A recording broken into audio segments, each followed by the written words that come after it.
Working committee के अध्यक्ष हमारे साथ हैं आलोक श्रीवास्तव जी। इनसे हम जानेंगे कितना कुछ मुश्किल दौर रहा विद्यार्थियों के हक के लिए, उनका जो वास्तविक हक है, जो स्थान है, वो दिलाने के लिए इन्होंने काफी कुछ संघर्ष किया और आज उन्हीं की बदौलत शायद बिहार विद्यालय परीक्षा समिति के द्वारा रिजल्ट प्रकाशित किया जा चुका है।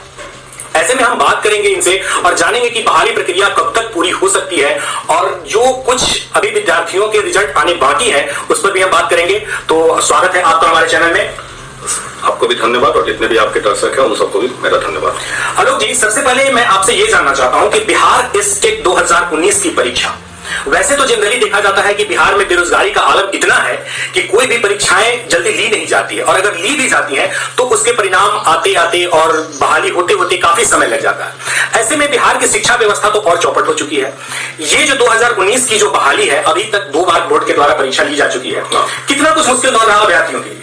अब देखिए, काफी मुश्किल दौर रहा। पहली बात तो यह कि जब फर्स्ट बार परीक्षा हुआ 28 जनवरी 2020 को और आपने देखा कि सब विद्यार्थी परीक्षा का परीक्षाफल का इंतजार कर रहे थे कि कब परीक्षाफल आएगा, और परीक्षाफल घोषित होने की तिथि से ठीक एक दिन पहले बिहार विद्यालय परीक्षा समिति ने पूरे एग्जाम को रद्द कर दिया। तो एक तो ऐसे लोगों को परीक्षा भी होती है बिहार में, तो आप समझ रहे हैं एक परीक्षा अगर हो उस पर 2-4 केस ना हो तो ऐसे तो खैर कोई परीक्षा हो ही नहीं सकता बिहार में। बिहार में कोई भी परीक्षा कोर्ट के चरण के द्वारा होके ही जाता है, जैसा कहावत आजकल फेमस हो रहा है, सोशल मीडिया वगैरह पर देखते होंगे आप। तो वो एग्जाम रद्द हो गया। उसके बाद चूंकि हम लोग फिर उस एग्जाम को रिजल्ट के लिए केस भी लड़े उसके लिए कि भाई रिजल्ट आना चाहिए, क्योंकि सही से फ्री एंड फेयर एग्जाम हुआ था। लेकिन चूंकि उस एग्जाम में खुद बिहार विद्यालय परीक्षा समिति ने ही मान लिया था कि हमारे तरफ से कुछ लीकेज हुए थे क्वेश्चन वगैरह, जिस कारण से सारे लोगों को क्वेश्चन मिल चुका होगा, इस कारण से हम इस एग्जाम को रद्द करने की रिकमेंडेशन उनकी कमेटी ने किया था। और हाईकोर्ट ने भी इस बात को स्वीकार कर लिया कि जब एग्जाम कंडक्टिंग बॉडी खुद मान रही है कि परीक्षा में धांधली हुई है तो एग्जाम को रद्द नहीं किया जाए, और उसने हमारी प्ली को एक्सेप्ट नहीं किया, रिजेक्ट कर दिया हम लोग के पीछे। अच्छा, ये कितना मुश्किल भरा दौर होता है एक विद्यार्थियों के लिए, मानसिक तनाव का दौर रहता है कि जब परीक्षार्थी जब परीक्षा देकर आते हैं और एक रिजल्ट आने के कुछ ही दिनों पूर्व उनको ये सूचना मिलती है कि आपकी परीक्षा रद्द कर दी गई, तो कितना कुछ मुश्किल रहता है एक विद्यार्थी? बहुत मुश्किल रहता है। एक विद्यार्थी आपको सालों साल मेहनत करता है परीक्षा देने के लिए और सालों साल तैयारी करने के बाद सपने संजो के एग्जाम देता है कि मेरा एग्जाम अच्छा जाएगा, और अच्छा एग्जाम जाने के बाद अब सपने संजोता है कि भाई हमारा रिजल्ट आ गया, हमारी ज्वाइनिंग आएगी। लेकिन जब रिजल्ट आने से पहले ही अगर परीक्षा रद्द कर दी जाए तो क्या उनके ऊपर गुजरती होगी, इसका अंदाजा आप लगा सकते हैं। लेकिन फिर बिहार विद्यालय परीक्षा समिति ने दोबारा एग्जाम लिया भी। अब ये कहिए कि हम लोग का जो केस था कहीं उसके दबाव में ही सही, लेकिन बिहार विद्यालय परीक्षा समिति ने जल्दी एग्जाम लिया। नहीं तो इस तरह की परिस्थितियां थी, अगर एक एग्जाम रद्द हो जाए तो फिर पता चलता है कि दोबारा एग्जाम होने में सालों साल लग जाता है। लेकिन अच्छा था कि बिहार विद्यालय परीक्षा समिति ने दोबारा एग्जाम कंडक्ट कराया, और आपने देखा कि दोबारा एग्जाम होने के बाद भी बहुत सारे लोग कोर्ट गए उस एग्जाम का रिजल्ट बिल्कुल। लेकिन फिर से देखिए, अच्छा हुआ कि रिजल्ट आया और देर सही, लेकिन हम लोग की जीत हुई। अच्छा, हमारे दर्शक लगातार हमसे संपर्क करते हैं और ये जानने की कोशिश करते हैं कि जो रिजल्ट प्रकाशित हो चुका है, कुछ ऐसे गिरोह अभी भी हैं जो इस परीक्षा को भी रद्द करने के प्रयासरत हैं और वो चाहते हैं कि इस पर कोर्ट के द्वारा जो केस हो और इस परीक्षा को रद्द कर दिया जाए। भारतीय कॉन्स्टिट्यूशन की अगर बात करते हैं, संविधान की बात करते हैं, तो यहाँ पर न्यायिक प्रक्रिया पर न्यायिक जो विचार फैसले लिए जाते हैं उस पर जनरली प्रश्न चिन्ह खड़ा नहीं किया जाता है। इस परीक्षा का भी परिणाम कोर्ट के आदेश के अनुसार ही आया है। ऐसे में जो लोग सक्रिय हैं या केस के माध्यम से चाहते हैं कि इस परीक्षा को रद्द कर दिया जाए, क्या यह कोर्ट के आदेश की अवहेलना नहीं होगी?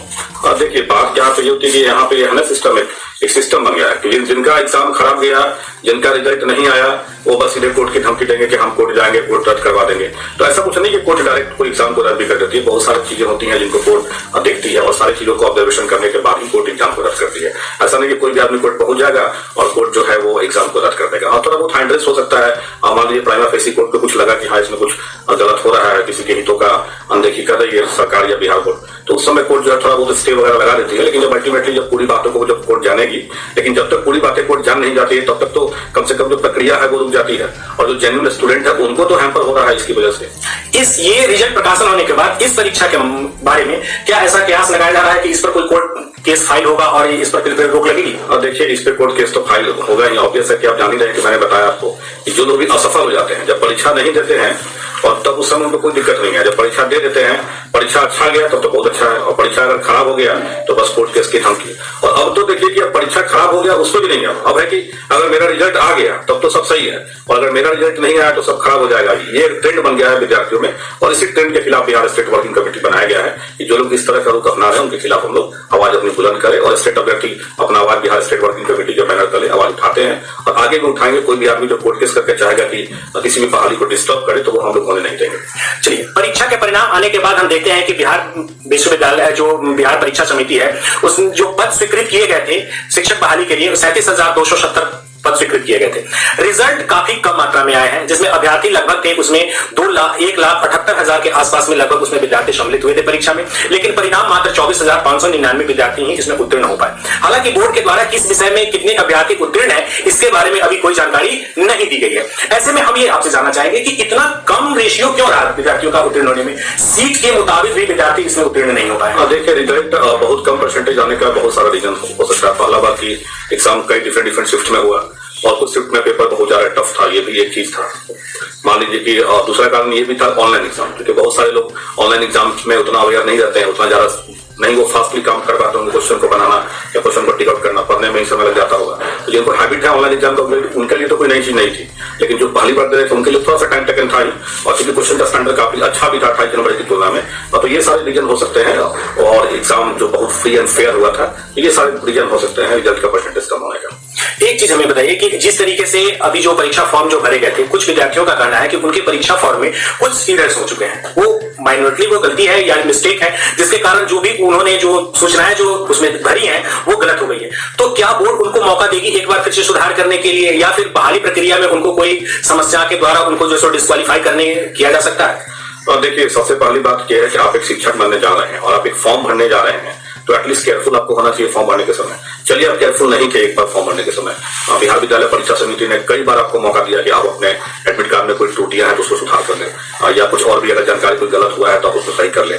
अब उसके बाद भी अगर विद्यार्थी अगर नहीं सुधार कर पाते हैं तो उनका ये केयरलेसनेस कर सकते हैं आप। हाँ, लेकिन एक चीज और है कि बिहार विद्यालय परीक्षा समिति केवल आपको स्टेट का सर्टिफिकेट जारी कर रही है। ऐसा कुछ नहीं है कि वो डायरेक्ट ज्वाइनिंग लेटर आपको दे रही है कि अगर आपको इन्फॉर्मेशन गलत भी हो गया है, मान लीजिए किसी का पासिंग या किसी ने गलत भर दिया है, या किसी के फादर्स ने में 2 लेटर का इधर उधर हो गया है, तो इसमें भी अगर वो, चूंकि ये तो सर्टिफिकेट है केवल मिलेगा, इसको बाद में आप एफिडेविट वगैरह देके आप नियोजन जब होगा या नियुक्ति जब होगी तो उसमें आप कर सकते हैं। तो कोई बहुत बड़ा इशू नहीं है, लेकिन कोशिश करें वो लोग कि बोर्ड से संपर्क करें इसको दूर करने के लिए। चलिए, तो ऐसा है कि अगर बोर्ड में के द्वारा जो भी फॉर्म आप लोगों ने जो फिलअप किया है, अभ्यर्थी जिन्होंने फॉर्म फिलअप किया है, अगर थोड़ी सी अगर उसमें गलतियां है तो बोर्ड के द्वारा उम्मीद है कि आने वाले दिनों में कुछ ऐसी विज्ञप्ति निकाली जाएगी और उसमें सुधार करने का विद्यार्थियों को एक बार फिर से मौका दिया जा सकता है। हम आपसे ये जानना चाहेंगे, यह बहाली कब तक पूर्ण होने की संभावना है? जो बिहार स्टेट वर्किंग कमेटी ने इतना अथक प्रयास करके रिजल्ट को तो ला दिया, अब जो बहाली की जो प्रक्रिया है, जिस पद के लिए ये एग्जाम लिए गए हैं, वो उस पद पर शिक्षकों की नियुक्ति कब तक संभव है? मुझे उम्मीद है कि मई जून के आसपास में, क्योंकि आप देख रहे हैं कि 2-3 विषयों का रिजल्ट जारी नहीं किया गया था। 106 कैंडिडेट जो थे उनका एग्जाम फिर से दोबारा होने वाला है।